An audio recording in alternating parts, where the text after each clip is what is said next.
segment. Do you know anything about a line segment? No? Anyone? No? That's okay. That's what we're going to talk about today. The most basic definition is it's just part of a line. So a line goes on for forever and never, right? That's why it has arrowheads on the end of it. Whereas a line segment has two endpoints. So because of those two endpoints, we can actually find its length. It has a length because of those endpoints. We use those endpoints to name it. So do you guys see your example right here? What are my two endpoints? A and B. So you could call it segment AB, but then you have to label it with that segment bar on top so you know it's a segment like versus a line. Or you could flip the order because the order doesn't matter. Or you could call it BA with the segment on top. They mean the same segment, so you can have it named either way. When you're talking about the measure of segment AB, you just write it as AB without the segment bar on top, which I know is a little confusing, but I'll talk about that in a little bit here. So key points there is it starts and stops so you can find its length. That's a line segment.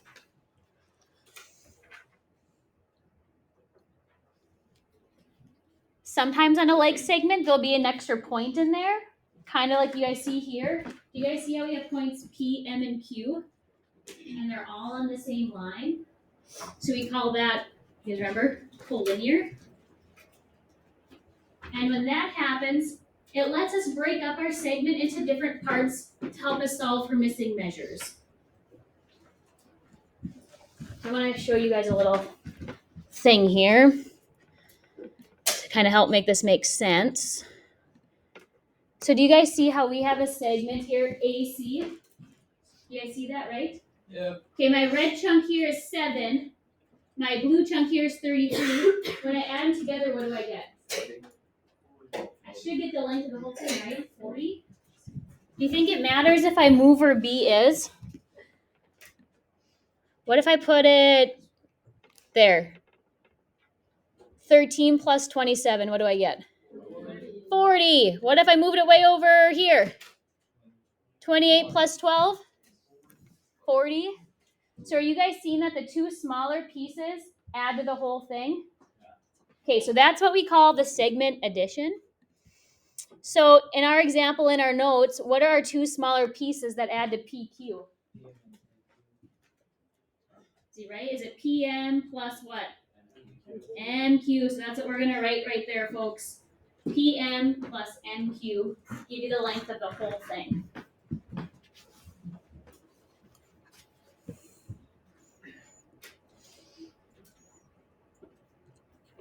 So now we're going to start with some pretty basic examples, okay? So we're going to find the measure of whatever segment they want us to by either adding or subtracting. And I think it helps if you just kind of trace out the one you want.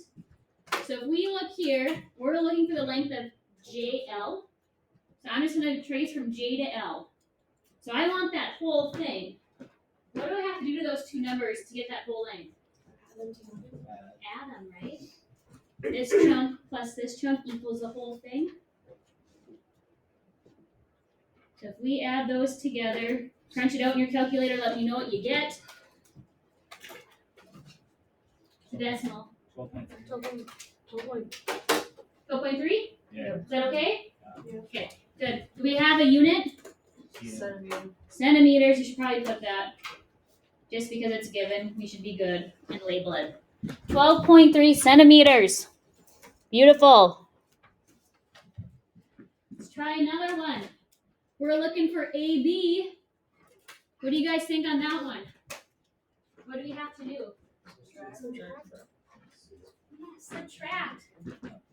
We know the whole thing. Subtract the piece we know to get the one we want.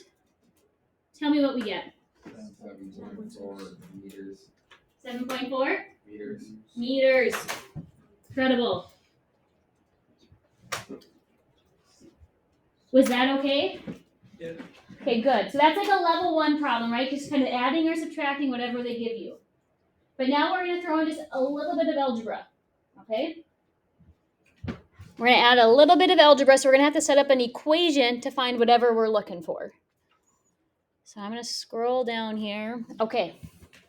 So on this first one, they give us a picture. And our job is to find A, the variable, and we have to plug back in to get x, y, and xz. So there's kind of a lot going on. But we first need to figure out what our variable is. So can anyone think about how we're going to find out what A equals?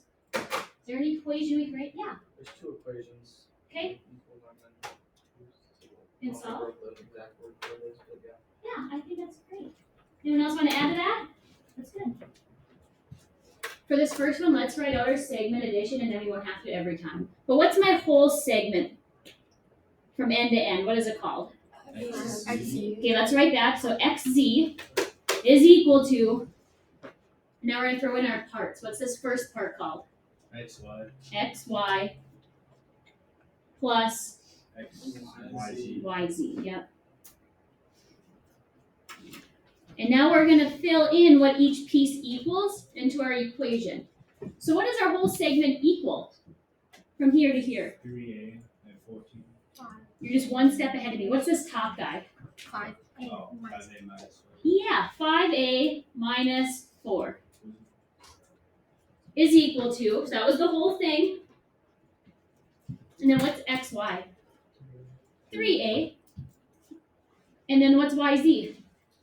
14. Woohoo!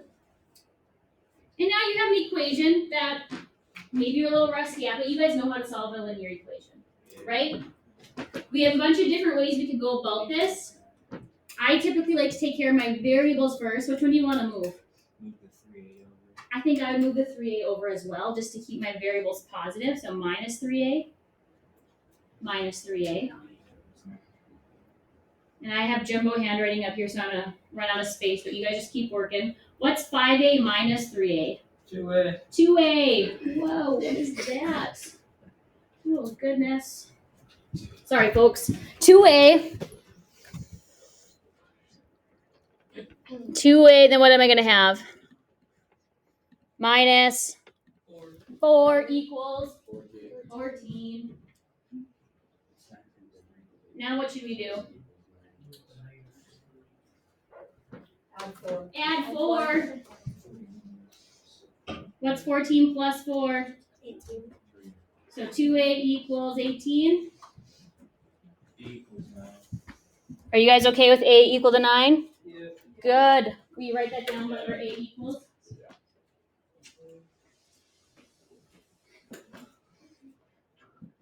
So a equals 9. So now that we know a is 9, how can we find xy? 9 times 3. 27. Plug. Oh, you guys are so good. We're going to plug in, right? What does xy equal? It equals 3a. So what's 3 times 9? 27. 27. Yes. Xz is going to be 5 times 9 minus 4. What do we get? Use your calculator if you don't know. 41. I'm liking what I heard. Are we okay with 41? Yeah. Right? 9 times 5 is 45. 45 minus 4? 41. 4 that. Whoever said that. Yeah, 27 plus 14. Perfect. Was that okay? Okay, let's try another one, but they don't give us a picture, so that's where we should start. Give yourself a segment and let's label it, okay? So start this one off by drawing a picture.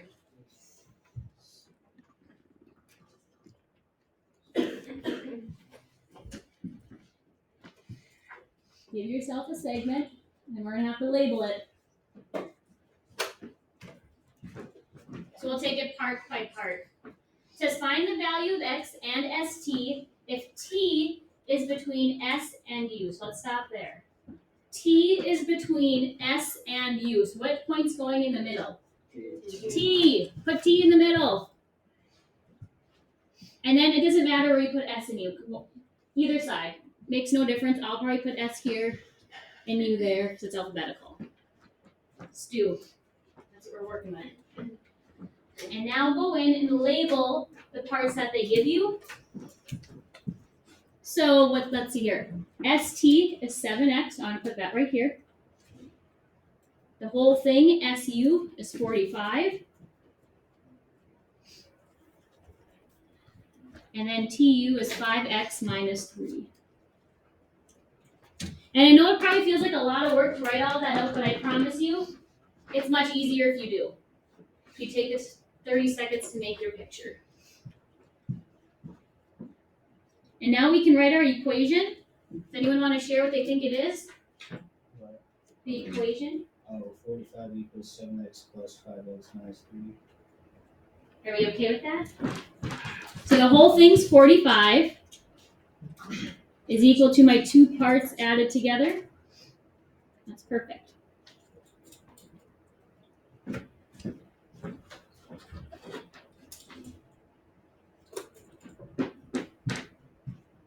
Now we have some like terms, right? What's 7x plus 5x? 12x. There we go. Now what should we do? Plus 3 Bingo. So we should have what? 48 equals 12x. equals 12x. X is 4. 4. Perfect.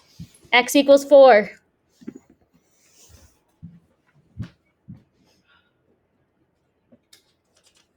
How did you guys find ST? 7 times 7 times 4. 4? Beautiful. Woo. Okay, when you're ready, flip it over.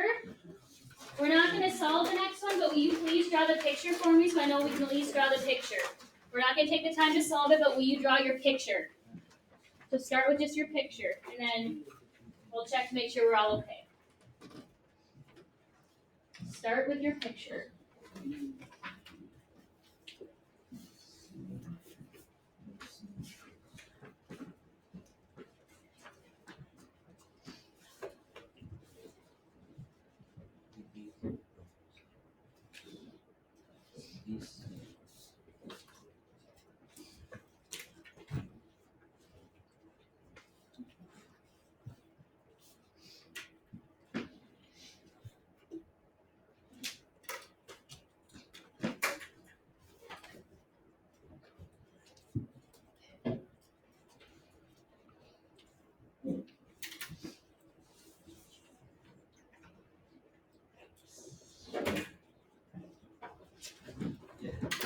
Will you check to see if you match? We close? X equals 9. Guys are looking good. Very good. Perfect. So anyone know what congruent means? No. Anyone have like a guess? Yes. The same. Wow, yes. Congruent means they're identical. They're the exact same. So in geometry, when two figures have the exact same shape and size, we call that congruent. So specifically, congruent segments have the same length. So if one's 10 meters, the other one has to be 10 meters. If you are given just a picture, like this over here, do you guys see that tick mark and that tick mark? That's telling you those two segments are congruent. So let's say there was no instructions, but you saw that tick mark and that tick mark, you would automatically know that they had the same length, okay? We have kind of a goofy symbol for congruence. It's an equal sign with that squiggle on top. That means congruence. We'll use a lot of that throughout the year, so if it's kind of weird right now, don't worry. It comes up often. Then we have this weird thing. We have some weird notations in geometry that are kind of just goofy. Kind of like when you capitalize the first letter of a sentence, we just have some things like that in math. So if you're talking about their measures, you would say AB equals CD. So you could say 1.7 equals 1.7, because that's their length. But if you're talking about the physical segment, you would say segment AB is congruent to segment CB. I know it's weird, don't get like hung up on it, but just know that there is a difference when you're talking about their measures versus the actual segment. You guys okay? Yeah? Okay. So now we're going to shift gears a little bit and talk about distance. It's kind of straightforward. It's how far apart 2 points are, either on a number line or a coordinate grid. It's their length. And based on their coordinates, we can find how far away they are.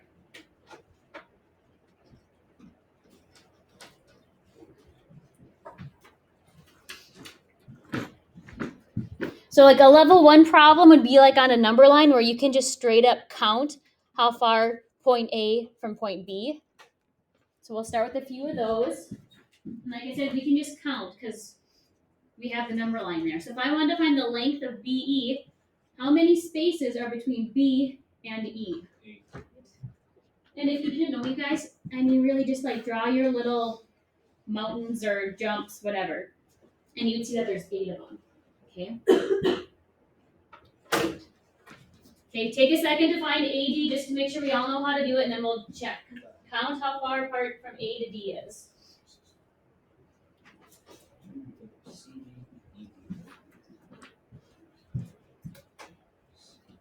Anyone want to share what you got? 5. Yes, I got 5 as well. Okay. Determine whether segment CA and segment ED are congruent. So what are we looking for? Same distance. Same distance. Okay, so let's first figure out what is the length of CA? 3. Okay. What's the distance of ED? 4. Are they the same? No. No. Okay, you guys try the next one. Try the next one. Are they congruent? Yes or no?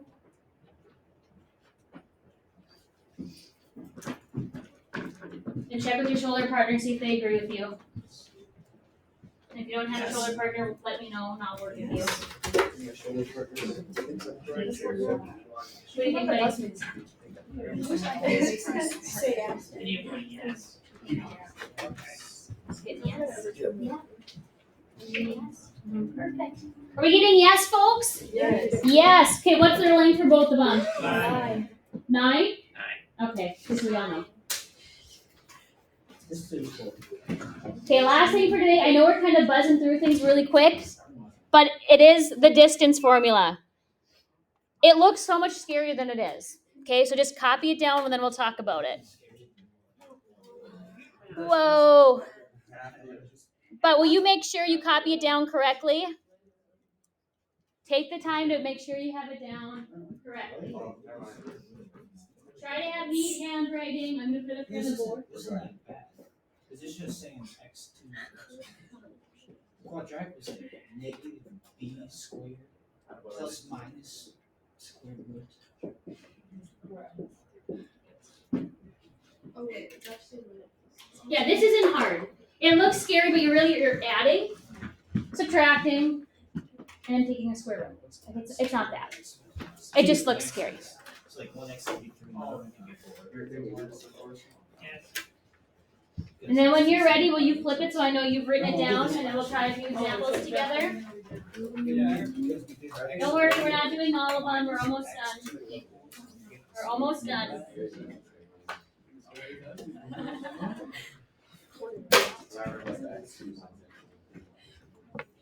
So, folks, when we have an ordered pair, right? Like, let's say I had the ordered pair 5, 8. Right, you'd graph that over here, be over 5, up 8, somewhere like right there, right? Right, that's an ordered pair. Which one's my x? 5. The first one's x, and which one's, well, what's left for my y? 8. So what you're going to be doing is finding the distance between 2 points like this on a coordinate grid and figuring out how far apart they are. That's what we're doing, okay? So here's our first example. I cheated and I put a little copy of the formula up there for me or for all of us. But step 1, label your ordered pairs. Each one gets an x and a y. So will you do this with me? Oh, it's on -4 is x1. Negative 6 is y1. Your first ordered pair has an x and y. And then the next one, 5 is x2, negative 1 is y2, because remember, each ordered pair has an x and a y. Will you make sure to double check that you copy that down right? Because this is where you're going to make a mistake. And now, folks, we literally just plug in where we see our numbers, okay? So I'm going to start with the big square root, copy it down. Then I'm going to have a parentheses. Now, what did we label as x2? 5. Then it's a minus sign. What's x1? -4. So what does that negative become? Positive. You guys are good. So plus 4 squared -1. plus parentheses. -1. You guys agree with negative 1? That's my y2. Good. Minus, +6. because it's a negative 6, right? Good. Again, it looks scary, but just don't get ahead of me. Drop down your big radical. Now it's 25 plus 16. So what's 5 plus 4? Oh, yeah, you do that. 9, right? 9 squared plus negative 6. Hold on, sorry. Negative 1 plus 6. 5. 81 plus 70 equals. Now I just keep taking it part by part. Big square root. What's 9 times 9? 81. 5 times 5. Woohoo! Add them together. 106. Now, if you don't know how to take the square root in your calculator, wave me over. It's just a button. You should get like 10.3-ish, if I remember right. If you don't get 10.3-ish, wave me over. So you need to learn how to do this. Square root. Let me help you. For a second. Oh, yeah. Square root button. Does everyone know where the square root button is? Nope. And then x squared. Yep, and then the number sign 1. Oh, 6. Okay. So are you good, buddy? Okay, you guys got it? Is it 10.3-ish? Yes. You get it? Okay. Ish. 10.3? Wait. Okay. Okay, so hit second. Or x squared button. So there's your radical to the number 106. You get it? We got a bunch of stuff. 10.3? 10.3 for okay. 10.3? Okay, let's do one more. Will you guys get a head start? Just write the first step for me, and then we'll compare to see if we have the same blue step. So stop. Don't do any more until after we check our blue step. So you guys start the second one, but stop after this first step right here. I want to make sure we know how to plug in correctly. So plug into your formula and then hang tight.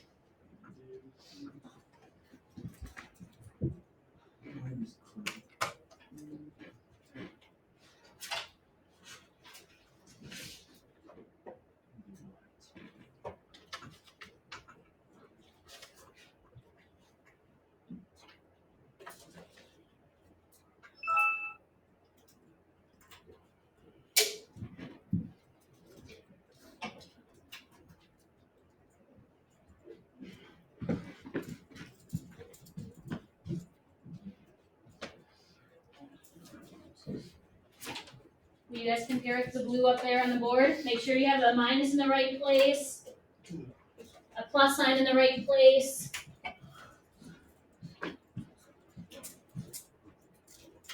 So then if we were to, so if we simplify, what's negative 3 minus 2? Negative 5 squared plus negative 2 minus 4. Yes.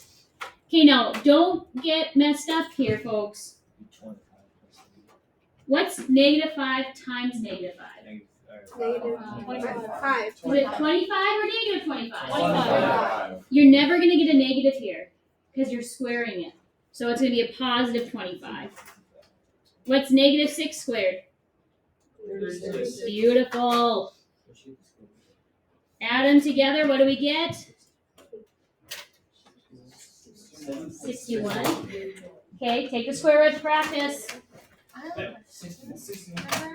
it's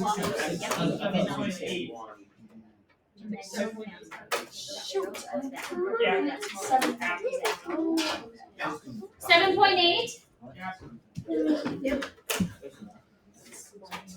Do we think we're okay? Or do you want to do one more of those together? Okay. We'll practice more tomorrow with this stuff. I'm just going to stop